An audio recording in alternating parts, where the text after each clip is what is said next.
નમસ્કાર વિદ્યાર્થી મિત્રો, લાસ્ટ લેક્ચરમાં આપણે ચેપ્ટર 8 ધોરણ 9ની ચેપ્ટર નંબર 8 વિજ્ઞાનની ચર્ચા કરતા હતા. ચેપ્ટર કંઈક આવું હતું, ગતિ. હવે ચેપ્ટર નંબર 8ની અંદર આપણે લાસ્ટ લેક્ચરની અંદર વાત કરી હતી ગતિના આલેખીય રીતે સમીકરણો પૂરા કર્યા હતા.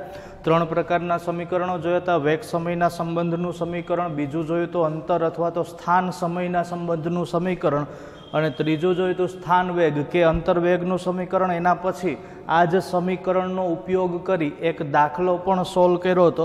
હવે આજે એવા 2-3 દાખલા છે એ સોલ્વ કરશું. સાથે સાથે આ ચેપ્ટરનો છેલ્લો ટોપિક નિયમિત વર્તુળમય ગતિ, જેની શરૂઆત પણ કરીશું. સાથે સાથે બીજી એક સૂચના, મારી યુટ્યુબ ચેનલની અંદર આપણે લાસ્ટ જે પેપર લેવાનું છે એનું સોલ્યુશન આજે હું અપલોડ કરીશ, તો જેને પણ કાંઈ પ્રશ્ન હોય એ આપણી ચેનલની અંદરથી એનું સોલ્યુશન મેળવી શકશે. હવે આપણે શરૂઆત કરીએ દાખલા ગણવાની. એમાં આજનો દાખલો એ કંઈક આવો છે. રકમ આવી છે કે એક ટ્રેન 90 કિલોમીટર પ્રતિ કલાકની ઝડપથી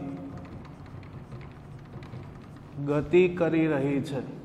એક ટ્રેન 90 કિલોમીટર પ્રતિ કલાકની ઝડપથી ગતિ કરી રહી છે. હવે ટ્રેનમાં બ્રેક મારવામાં આવે તો ટ્રેનમાં બ્રેક મારતા -0.5 મીટર પ્રતિ સેકન્ડ સ્ક્વેર જેટલો પ્રવેગ ઉત્પન્ન થાય છે. એટલે -0.5 મીટર પ્રતિ સેકન્ડ સ્ક્વેરનો પ્રવેગ ઉત્પન્ન થાય છે. એક ટ્રેન છે 90 કિલોમીટર પ્રતિ કલાકની ઝડપથી ગતિ કરે, બ્રેક મારવામાં આવે, 0.5 મતલબ -0.5 મીટર પ્રતિ સેકન્ડ સ્ક્વેર જેટલો પ્રવેગ ઉત્પન્ન થાય છે. તો ટ્રેન સ્થિર સ્થિતિમાં આવે. ટ્રેન સ્થિર સ્થિતિમાં આવે તે પહેલાં તેણે કાપેલું અંતર શોધો. સ્થિર સ્થિતિમાં આવે તે પહેલાં તેણે કાપેલું અંતર શોધો. હવે આપણને રકમ કંઈક આવી આપી. એક ટ્રેન છે, એનો વેગ છે 90 કિલોમીટર પ્રતિ કલાક. બ્રેક મારવામાં આવે ત્યારે પ્રવેગ ઉત્પન્ન થાય -0.5 મીટર પ્રતિ સેકન્ડ સ્ક્વેર. માઇનસ ક્યારે લખાય તો કે જ્યારે પદાર્થ ગતિ કરતો હોય અને એની વિરુદ્ધમાં બળ લગાડવામાં આવે ત્યારે પ્રવેગનું મૂલ્ય હંમેશા કેવું મળશે? માઇનસ મળે, નેગેટિવ મળે. એટલે અહીંયા પ્રવેગનું મૂલ્ય માઇનસ મળે છે. હવે આપણે પૂછ્યું છે એવું કે ટ્રેન સ્થિર સ્થિતિમાં આવે, આ પહેલાં એણે કાપેલું અંતર શોધો. મતલબ બ્રેક માર્યા પછી કેટલા અંતર સુધીમાં ટ્રેન છે સ્થિર થઈ જાય. હવે આપણને રકમની અંદર અમુક મૂલ્યો આપેલા છે. એમાં પહેલું આપ્યું છે ટ્રેન 90 કિલોમીટર પ્રતિ કલાકની ઝડપે ગતિ કરે. એટલે અહીંયા 90 કિલોમીટર પ્રતિ કલાક આપણા માટે કયો વેગ થશે? પ્રારંભિક વેગ. એટલે પ્રારંભિક વેગ દર્શાવાય કોનાથી? યુ થી. યુ બરાબર આપ્યું 90 કિલોમીટર પ્રતિ કલાક. અને પ્રવેગ આપ્યો છે. પ્રવેગ એ બરાબર -0.5 મીટર પ્રતિ સેકન્ડ સ્ક્વેર. જો બે બાજુ એકમ નાના મોટા છે, એકમાં છે કિલોમીટર પ્રતિ કલાક, એકમાં મીટર પ્રતિ સેકન્ડ. કાં તો આ કિલોમીટર પ્રતિ કલાકના સ્ક્વેરમાં હોવો જોઈએ, કાં તો આ મીટર પ્રતિ સેકન્ડમાં હોવું જોઈએ. તો આપણે વેગના મૂલ્યને મીટર પ્રતિ સેકન્ડમાં ફેરવીએ તો આ થઈ જાય 90, અંશમાં આવશે કિલોમીટરના મીટર કેટલા? તો કે 1000 કલાકની મિનિટ 60 અને એની સેકન્ડ પણ 60. ઉડતું હોય ઉડાડો તો આ 0 ઉડે થશે આવું. હવે અહીંયા ભાગ હાલશે 3 2 6 5 2 10. અહીંયા પણ ભાગ હાલશે. કેટલાથી ભાગ હાલશે? તો કે અહીંયા 6 અને 90 આમ ભાગ હાકીએ. 90 ભાગ્યા 6 તો 6 1 6. અહીંયા વધશે 3, ઉપરથી આવે 0. 30 6 5 30. એટલે આપણને બધાને કદાચ એ ખબર હશે કે 15 6 90 થાય. એટલે અહીંયા આવશે 15. 15 ગુણ્યા 5 કરો. 15 ગુણ્યા 5 કરો એ પહેલાં અહીંયા 3 ને 15નો ભાગ હાલશે. 5 3 15. એટલે આ થઈ જાય 25 મીટર પ્રતિ સેકન્ડ એટલે આપણને પ્રારંભિક વેગનું મૂલ્ય કેટલું મળે છે 25 મીટર પ્રતિ સેકન્ડ. પ્રવેગનું મૂલ્ય આપેલું છે કેટલું આપ્યું છે -0.5 મીટર પ્રતિ સેકન્ડ. હવે આપણે જોતું હતું ટ્રેને કાપેલું અંતર એટલે સ્થિર સ્થિતિમાં આવતા ટ્રેન દ્વારા કપાયેલું અંતર માટેનું સૂત્ર હતું v² - u² બરાબર 2as. અંતર માટેનું સૂત્ર હતું v² - u² બરાબર 2as. આપણા માટે અહીંયા વીનું મૂલ્ય ઓલરેડી 0 છે જ, અંતિમ વેગનું મૂલ્ય કાંઈ આપ્યું નથી. પણ એવું કીધું કે સ્થિર સ્થિતિમાં આવે, તો સ્થિર સ્થિતિમાં આવે ત્યારે આપણે જે વેગનું મૂલ્ય માપીએ કયો હશે અંતિમ વેગ, અને સ્થિર સ્થિતિ મતલબ વેગનું મૂલ્ય 0 એટલે વીનું મૂલ્ય ઓલરેડી કેટલું થઈ જશે 0. હવે આપણી પાસે સૂત્ર છે, સૂત્ર કયું છે v² - u² બરાબર 2as. અહીંયા ઓલરેડી v = 0 મીટર પ્રતિ સેકન્ડ. હવે સૂત્રમાં કિંમત મૂકો તો v² નું મૂલ્ય તો 0 થઈ ગયું. તો આપણું સૂત્ર કંઈક આવું બનશે કે નહીં 0 - u² = 2as. તો હું સીધું કહી શકું -u² = 2as. આપણે કોનું મૂલ્ય જોઈએ s નું મૂલ્ય જોઈએ. તો s ને સૂત્રનો કરતા કરું, યાદ કરો છેલ્લું સમીકરણ મેળવું હતું સ્થાન વેગના સંબંધનું સમીકરણ, એમાં v બરાબર 0 હોય તો સૂત્ર મળતું હતું -u²/2a. આને સ્ટોપિંગ ડિસ્ટન્સનું સૂત્ર કીધું હતું. અંતર શોધવા માટેનું સૂત્ર કે કોઈ પદાર્થ ગતિમાં છે એની વિરુદ્ધમાં બળ લગાડવાનું શરૂ કરો, આ બળ લગાડ્યા પછી આ પદાર્થ કેટલા અંતરે સ્થિર થશે, આને કહેવાય સ્ટોપિંગ ડિસ્ટન્સ. અને એ શોધવા માટેનું સૂત્ર હતું s બરાબર u²/2a -u²/2a. હવે યુનું મૂલ્ય આપણને આપેલું છે કેટલું 25. તો હું અહીંયા આમ કરી શકું 25 એનો વર્ગ આગળ માઇનસ છેદમાં 2 ગુણ્યા પ્રવેગ એટલે આ થાય 0.5. પણ કેવા હતા માઇનસ, તો માઇનસ માઇનસ કેન્સલ આઉટ થશે છેદમાં બરાબર 25 નો વર્ગ થાય 625. હું આવી રીતે લખી શકું 25 એને ગુણ્યા 25 છેદમાં 2. 0.5 છે, આનું 5 લખો, અંશમાં 10 થી ભાગું તો ચાલે. હવે જે ભાગ ઉડતા ઉડાડો તો 2 5 10 5 5 25. આ 5 ગુણ્યા 5 એટલે 25 થાય. 25 ગુણ્યા 25 કરો તો તમને જવાબ મળશે 625 મીટર. એટલે આપણે એવું કહી શકીએ કે બ્રેક માર્યા બાદ ટ્રેન કેટલું અંતર કાપતી હશે 625 મીટર. મતલબ અડધો કિલોમીટરથી પણ વધારે અંતર ટ્રેન બ્રેક માર્યા પછી કાપે. એના પછીનો દાખલો હતો દાખલા નંબર 2. એક્ઝામ્પલ બીજું સાવ સરળ દાખલો હશે. Example number 2. એક ટ્રોલી છે. આ ટ્રોલી ઢોળાવવાળી સપાટી પર 2 મીટર પ્રતિ સેકન્ડ સ્ક્વેરના એક ટ્રોલી ઢોળાવવાળી સપાટી પર 2 મીટર પ્રતિ સેકન્ડ સ્ક્વેરના પ્રવેગથી ગતિ કરી રહી છે. 2 મીટર પ્રતિ સેકન્ડ સ્ક્વેરના પ્રવેગથી ગતિ કરી રહી છે. એનો મતલબ એવો થાય કે એક ઢોળાવવાળી સપાટી છે કંઈક આવી, અહીંયા એક ટ્રોલી રાખવામાં આવેલી છે. આ ટ્રોલીને જો અહીંયાથી મૂકી દેવામાં આવે તો નીચે તરફ જાય ત્યારે એના પ્રવેગનું મૂલ્ય થાય 2 મીટર પ્રતિ સેકન્ડ સ્ક્વેર. મતલબ દર સેકન્ડે વેગના મૂલ્યમાં 2 મીટર પ્રતિ સેકન્ડનો વધારો થતો હોવો જોઈએ. હવે ગતિની શરૂઆત બાદ 3 સેકન્ડના અંતે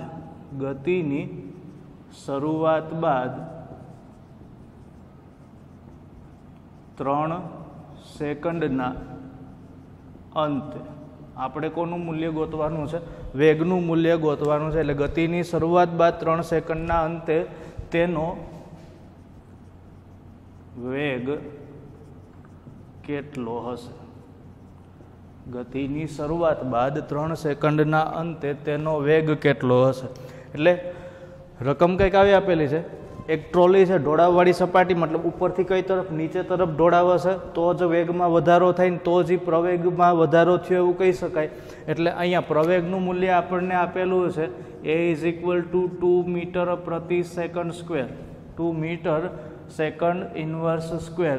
સમય આપી દીધો છે 3 સેકન્ડ.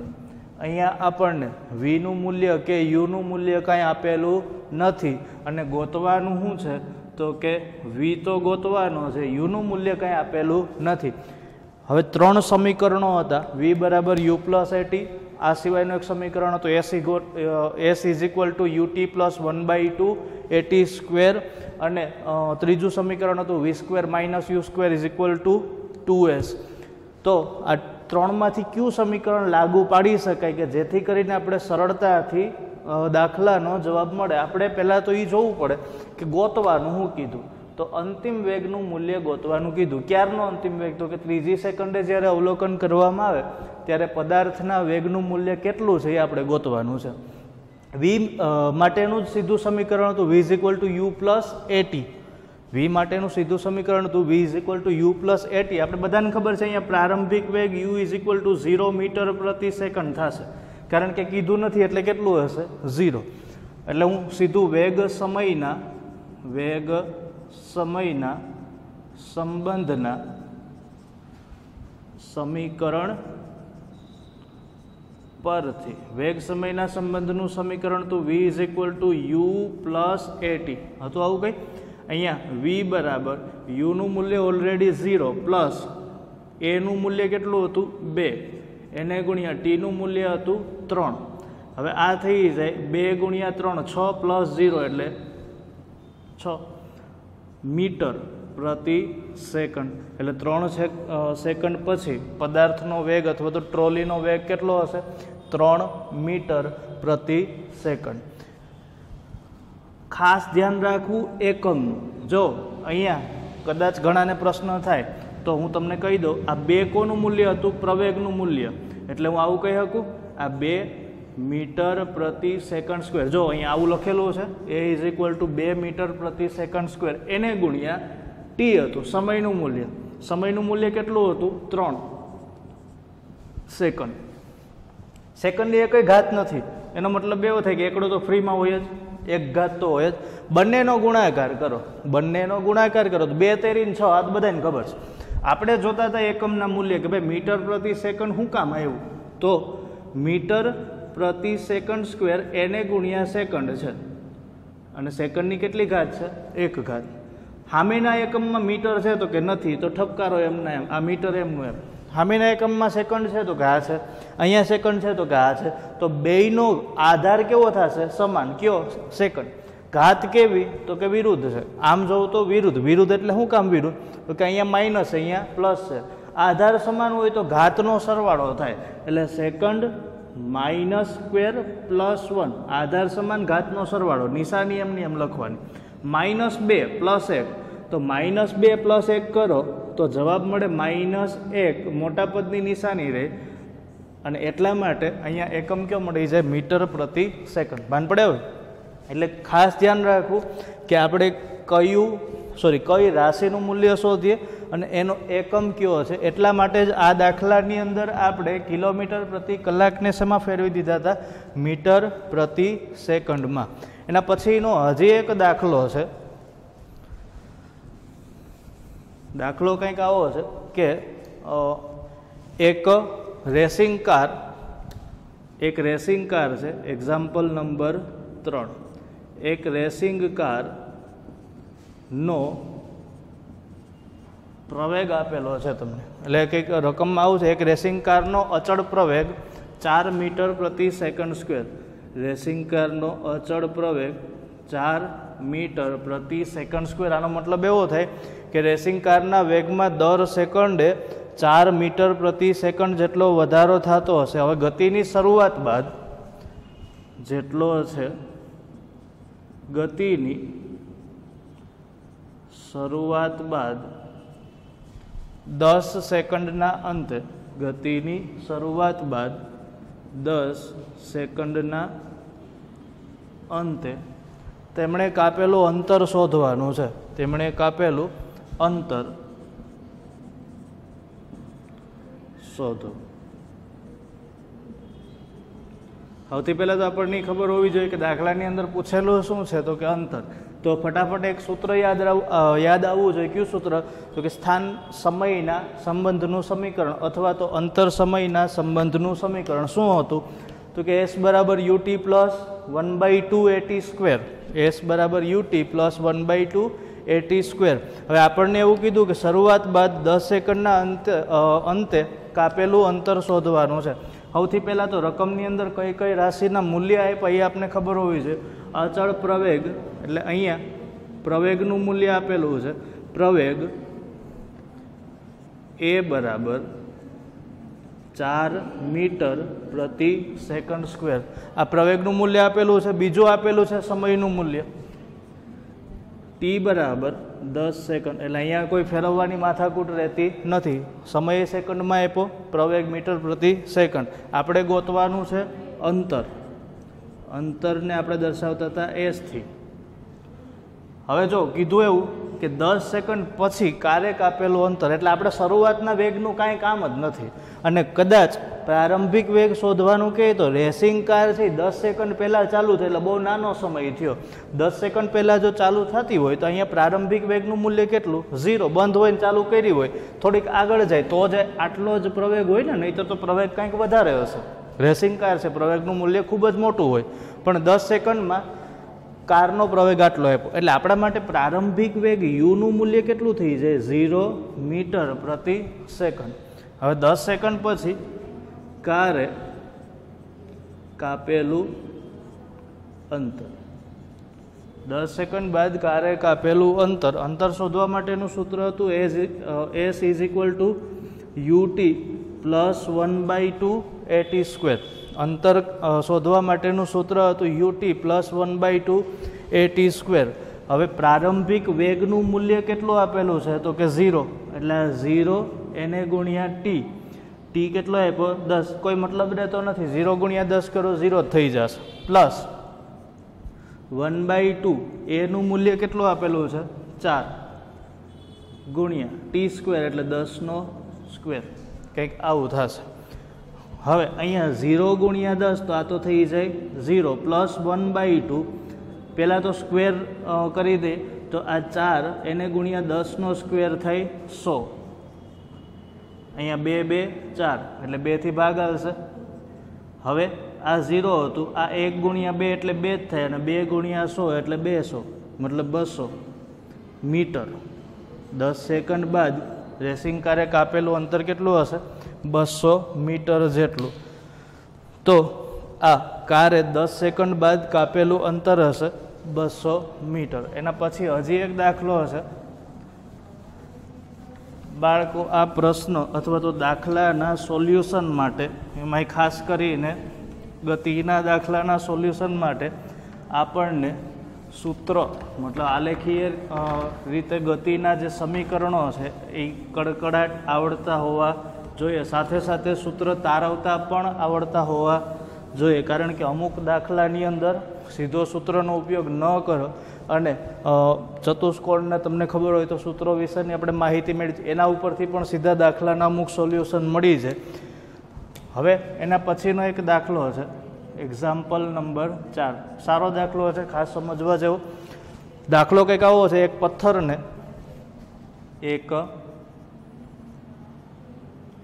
પથ્થરને ઉર્ધ્વ દિશામાં 5 મીટર પ્રતિ સેકન્ડના વેગથી ફેંકવામાં આવે છે. એક પથ્થરને ઉર્ધ્વ દિશામાં 5 મીટર પ્રતિ સેકન્ડના વેગથી ફેંકવામાં આવે. હવે જો ગતિ દરમિયાન અધો દિશામાં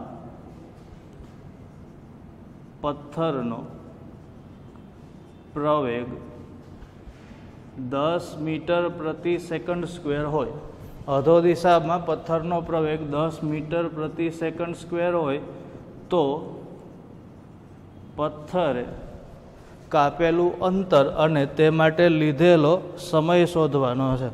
તો પથ્થરે પ્રાપ્ત કરેલ ઊંચાઈ અને ત્યાં પહોંચવા માટે લીધેલો સમય શોધો. એક પથ્થર છે અને ઉર્ધ્વ દિશામાં ફેંકવામાં, ઉર્ધ્વ દિશાનો મતલબ થાય ઉપરની દિશામાં ફેંકવામાં આવે. વેગનું મૂલ્ય આપ્યું 5 મીટર પ્રતિ સેકન્ડ. ઉર્ધ્વ દિશામાં ફેંકવામાં આવે. હવે ગતિ દરમિયાન અધો દિશામાં મતલબ થાય નીચેની દિશામાં પથ્થરનો પ્રવેગ હશે 10 મીટર પ્રતિ સેકન્ડ સ્ક્વેર. તો પથ્થરે પ્રાપ્ત કરેલી ઊંચાઈ અને ત્યાં સુધી પહોંચવા માટેનો સમયનું મૂલ્ય શોધો. રકમ કંઈક આમ આપેલી છે. માનો કે કોઈ એક વ્યક્તિ જમીન ઉપર ઊભો છે, અહીંયાથી પથ્થરને આ ભાઈ ઉપર તરફ ફેંકે મતલબ કે ઉર્ધ્વ દિશામાં ફેંકે છે. એટલે આ દિશામાં પથ્થરને ફેંકે. આ દિશામાં પથ્થરને ફેંકવામાં આવે તો શરૂઆતના મતલબ કે અહીંયા પથ્થરનો વેગ કેટલો કીધો? 5 મીટર પ્રતિ સેકન્ડ. હવે આપણે શું ગોતવાનું છે કે પથ્થરને જો આટલા વેગથી ઉપર તરફ ફેંકવામાં આવે તો અહીંયા સુધી પહોંચવા માટે આ આખું જે અંતર છે એને ક્યાં નામથી ઓળખાય? ઊંચાઈ. એક તો ઊંચાઈ ગોતવાની છે, બીજું અહીંયા સુધી પહોંચવા માટે પથ્થરે લીધેલો સમયનું મૂલ્ય શોધવાનું છે. એટલે પ્રાપ્ત કરેલ ઊંચાઈ શોધવાની છે. અહીંયા એક તો ઊંચાઈ શોધવું, ઊંચાઈનો મતલબ થાય આપણા માટે અંતર, અને પથ્થરે પહોંચવા માટે લીધેલો સમય ગોતવાનો છે. પહેલાં તો આપણને ખબર હોવી જોઈએ કે રકમમાં કયા કયા મૂલ્યો આપેલા છે. એક તો તમને આપ્યું છે કે ઉર્ધ્વ દિશામાં 5 મીટર પ્રતિ સેકન્ડના વેગથી ફેંકવામાં આવે, મતલબ શરૂઆતનો વેગ જેને કહેવાય પ્રારંભિક વેગ u બરાબર થાય 5 મીટર પ્રતિ સેકન્ડ ના વેગથી ફેંકવામાં. હવે એવું કીધું અધો દિશામાં પથ્થરનો પ્રવેગ. થોડુંક કન્ફ્યુઝન વાળું છે કે પથ્થરને ઉપર ફેંક્યો તો વેગ નીચે હું કામ એ કહું? આ જમીન છે અને જમીન દ્વારા એક ચોક્કસ બળ લાગે જેને કહેવામાં આવે ગુરુત્વાકર્ષણ બળ. એટલે પથ્થર ઉપર તરફ જતો હોય, બળ કઈ તરફ લાગે છે? નીચે તરફ. શું કામ? તો કે જમીનનું આકર્ષણ બળ અથવા તો પૃથ્વીનું આકર્ષણ બળ જેને કહેવામાં આવે ગુરુત્વાકર્ષણ બળ. આ ગુરુત્વાકર્ષણ બળના લીધે પથ્થરના વેગમાં સતત ઘટાડો થાય. એટલે પ્રવેગ છે કઈ તરફ ઉત્પન્ન થશે? અધો દિશામાં. એટલે પ્રવેગ છે વેગની વિરુદ્ધ દિશામાં ઉત્પન્ન થાય. એટલે પ્રવેગ વેગની વિરુદ્ધ દિશામાં ઉત્પન્ન થાય તો અહીંયા પ્રવેગ એ બરાબર 10 મીટર પ્રતિ સેકન્ડ સ્ક્વેર. સાચું, પણ આગળ નિશાની કઈ? માઇનસની. જે શેની નિશાની દર્શાવે અથવા તો શું સૂચવે? કે પ્રવેગ છે એ વેગની વિરુદ્ધ દિશામાં છે. હવે આપણે ગોતવાનું શું છે? તો કે પથ્થરે પ્રાપ્ત કરેલી ઊંચાઈ, અથવા તો આને આપણે બીજા નામથી પણ ઓળખી શકીએ, અંતર s અથવા તો h. એસ પણ કહી શકીએ, પણ તમારે સરળતાથી સમજાય એટલે મેં એચથી દર્શાવી ઊંચાઈ. બીજું શું ગોતવાનું છે? તો કે ઊંચાઈ માટે પથ્થરે લીધેલો સમય ટીનું મૂલ્ય શોધવાનું છે. ઓકે, હવે પથ્થર અહીંયા પહોંચે ત્યારે માનો કે આનો વેગ છે v બરાબર 0 મીટર પ્રતિ સેકન્ડ થાય. હવે સીધું કહું તો આપણે ક્રિકેટ રમતા હોય અને દડો હવામાં ઉછાળીએ તો હું એક વખત ઘા કર્યો પછી ક્યારેય નીચો આવે એવું બને ને? રોજ નીચો આવી જાય. ક્યારે એવું થયું ઘા કર્યો સીધો ઉપર જ વયો ગયો હોય? નહીં. એક સ્થાન એવું છે કે જ્યાંથી દડો પાછો ફરે. એક સ્થાન હવામાં એવું હશે કે જ્યાંથી દડો પાછો ફરે. આનો મતલબ શું થાય ખબર? તમે નીચેથી ફેંકો ત્યારે બોલનો વેગ મહત્તમ હશે. સૌથી વધુ વેગ ક્યારે? તો કે તમારા હાથમાંથી છૂટે ત્યારે. પછી શું થાય? તો કે જેમ જેમ ઉપર જાય એમ વેગના મૂલ્યમાં શું થતું જાય? ઘટાડો થતો જાય. એક સમય એવો આવે કે ત્યારે વેગનું મૂલ્ય કેટલું થઈ જાય? 0. આ અંતિમ સમય હશે કે જ્યારે વેગનું મૂલ્ય 0 થઈ જાય. 0 થઈ જાય પછી શું કઈ ઘટના બને? તો કે જ્યાંથી દડો પાછો આવે. એટલે મહત્તમ ઊંચાઈએ પથ્થરનો કે દડાનો વેગ કેટલો હશે? 0 મીટર પ્રતિ સેકન્ડ. અને 0 થાય તો જ પાછો આવ્યો હોય, નહીંતર તો હજી ઉપર જાય. એટલે અહીંયા અંતિમ વેગનું મૂલ્ય કેટલું હશે? 0. એટલે અહીંયા અંતિમ વેગ v બરાબર 0 મીટર પ્રતિ સેકન્ડ. આપણે બે રાશિ શોધવાની છે, એક સમયનું મૂલ્ય અને બીજું છે અંતરનું મૂલ્ય. હવે હું સીધું કહી શકું કે પથ્થરે લીધેલો સમય, પથ્થરે લીધેલો સમય